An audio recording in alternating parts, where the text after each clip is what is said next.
let's be honest, it's rare when you see black and brown working together. You know, and me and you had side conversation probably over the phone about the barriers with that. But how did this happen? You and Pam, who want to take it? Well, I can tell my side of the story. So in 2017, like Danielle said, we were organizing around getting the city of Fort Worth to join the lawsuit against SB4. I didn't know anything about United Fort Worth Okay. before that. I started out organizing in Dallas with Faith in Texas, Mothers Against Police Brutality, Dallas Action. And that was kind of my entry into organizing and activism, and Next Generation Action Network as well. Um, so, I'm driving 40 minutes across town to Dallas for all these meetings and, rallies and marches and organizing opportunities, to affect change for DFW, the state, and nationally.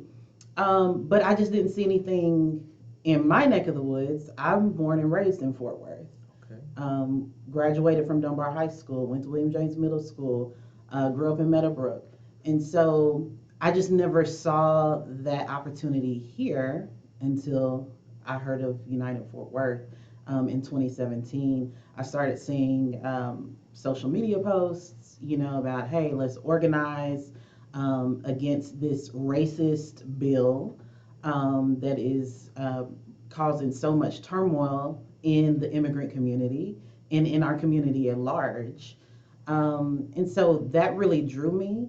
And I was thinking about it today. I don't know if there was ever any verbiage that y'all put out that said United Fort Worth is going to be a space for Black and Brown unity. I don't know if I ever saw that, but I sensed it. I never saw that either. I sensed it. And that was what drew me and made me, say, this is something that I need to be a part of, something that I need to engage with, and especially since it's right here in my backyard. So that's where I got in organizing with United Fort Worth.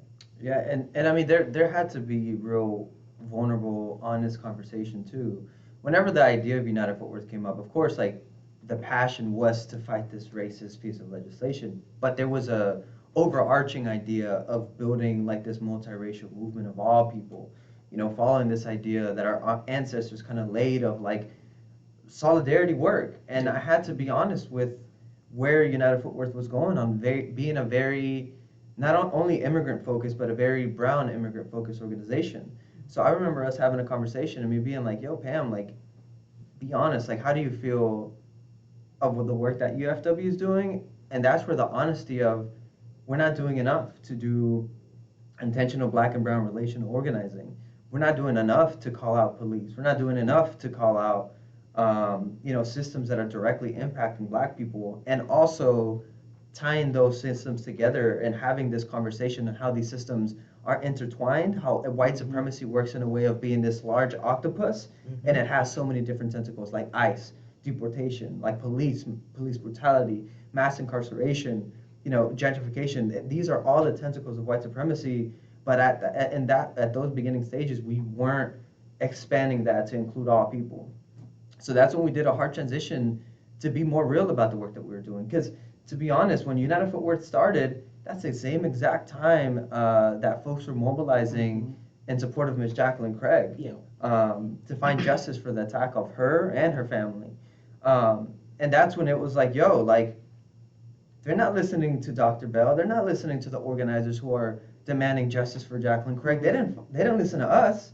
And we both of our communities packed that city council. So they were ignoring both of our communities. So that's when we had this like understanding that we have to build in mass to not only understand these systems, but call these systems out in a way that really like is honest about the anti-Blackness within the brown community. It's honest about like how white supremacy and how capitalism is intentionally creating systems for us to fight for crumbs that the folks who are in control are setting up, you know what I mean?